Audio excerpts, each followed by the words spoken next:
எல்லாதன் ஐயா அவர்கள் காந்திஜியின் மணிமொழிகள் என்ற தலைப்பிலே பேச வருகின்றார். வாருங்கள் ஐயா. தமிழே அமுதே வருவாய் நிறைவாய் தருவாய். உலகெங்கும் உள்ள தமிழ் உறவுகளுக்கும் ஜெர்மனி தமிழறி வானொலிக்கும் நேயர்களுக்கும் திரு நைனை விஜயன் அவர்களுக்கும் திருமதி சசிகலா நைனை விஜயன் அவர்களுக்கும் என் வணக்கம். வணக்கம். மகாத்மாவின் மணிமொழிகள் எனும் தலைப்பில் சில விடயங்களை உங்களோடு பகிர்ந்து கொள்கிறேன். தக்கோலம் என் ஜலநாதன், உத்திரமேரூர், தமிழ்நாடு. மகாத்மாவின் மணிமொழிகள். மகாத்மா என்னும் பட்டத்தை நான் மதிக்கவில்லை. பல முறைகளில் எனக்கு அப்பட்டம் பெரிதும் மனத்துன்பத்தை தந்திருக்கிறது. எக்காலத்திலும் அப்பட்டத்தினால் நான் பெருமைப்பட்டு கொண்டதாக எனக்கு ஞாபகமில்லை. என்னை மகாத்மா என்று கூறி பனிப்பாங்கான இமயமலையின் சிகரம் வரை ஏற்றி வைத்துவிட்டு இவ்வளவு மாபெரும் மகாத்மாவின் போதனைகளை பின்பற்றுவது எளிதாகுமா என்று கூறி என் காலை வாரிவிட பார்க்கிறீர்களா என்று குறிப்பிட்டு சொல்வாராம் மகாத்மா. என்னுடைய வழியை தவிர வேறு நல்ல வழி இருக்க முடியாது என்று கருதக்கூடிய கர்வி அல்ல நான். மகாத்மா காந்தி கூறுகிறார், என்னுடைய வழியை தவிர வேறு நல்ல வழி இருக்க முடியாது என்று கருதக்கூடிய கர்வி அல்ல நான்.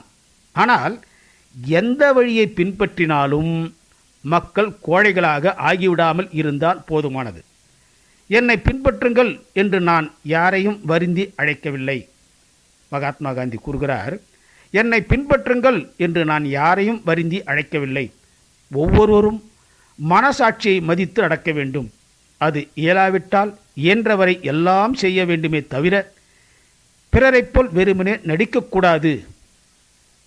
என்னுடைய மதம் சிறைச்சாலை போல மற்றவர்களை வெளியே ஒதுக்கும் மதமல்ல. அதன் வாசல் எப்போதும் திறந்தே கிடக்கும். கடவுள் படைப்பிலே மிக தாழ்ந்த ஜீவனுக்கும் அங்கே இடமுண்டு.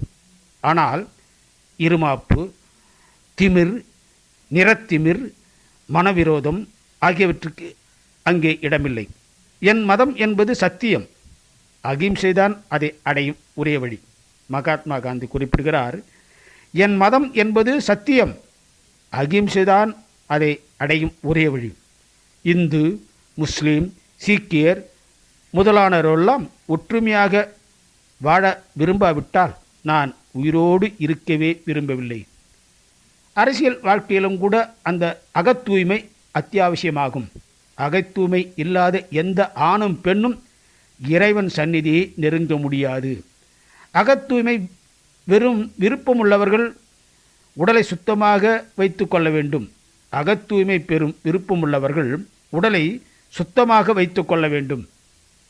புலால் உணவு உட்கொள்ளக்கூடாது. அடிக்கடி உபவாசம் இருக்க வேண்டும். கடவுள் நம்பிக்கையோடு திகழ வேண்டும். அகத்தூய்மை மனோபலத்தை தருகிறது. தேகபலம் குன்றியவர்களின் ஒரே ஆயுதம் அகத்தூய்மைதான். அகிம்சை என்பது வெறும் சாப்பாட்டு விஷயத்தை மட்டும் பொறுத்ததன்று. அகிம்சை என்பது விரிவான பொருள் பொதிந்துள்ள ஒரு கொள்கையாகும். எவ்வளவு பயங்கரமான இம்சையும் எதிர்த்து நிற்பதற்கேற்ற சக்தி வாய்ந்த ஆயுதம் அகிம்சையை தவிர வேறு எதுவுமே இல்லை. விரோதம், கோபம், குரோதம் முதலான இருட்டை எல்லாம் அகிம்சை என்னும் சூரியன் ஒழித்து விடுகிறான்.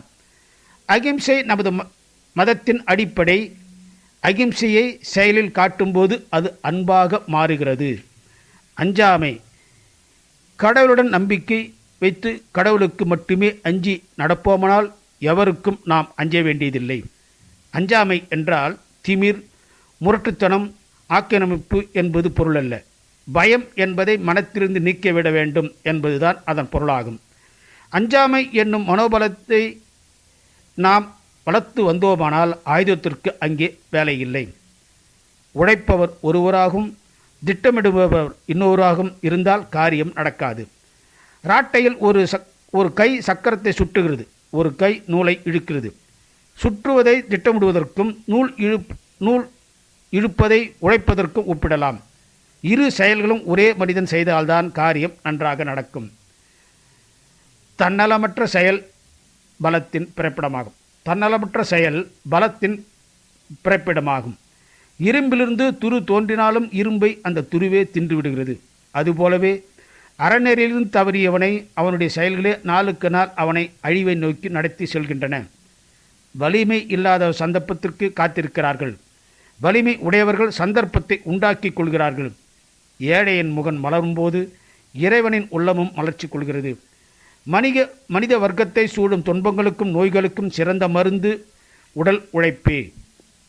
நாம் நமக்குள் போராடுவதை விட்டுவிட்டு நம்மை எதிர்நோக்கியிருக்கும் பசி, பிணி, வறுமை ஆகியவற்றை எதிர்த்து போராடுவதில் நமது சக்தியை செலவிடுவோம் என்று மகாத்மா காந்தியின் மணிமொழிகளை குறிப்பிடுகின்றார்.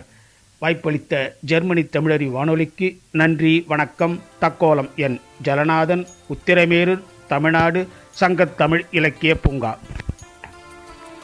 அருமையாக மகாத்மா காந்திஜியினுடைய பொன்மொழிகளையும் மணிமொழிகளையும் சிறப்பாக சொல்லியிருக்கின்றார். நன்றிகளையா, மீண்டும் மீண்டும் இணைந்து சிறப்பீங்கள். நன்றி, வணக்கம்.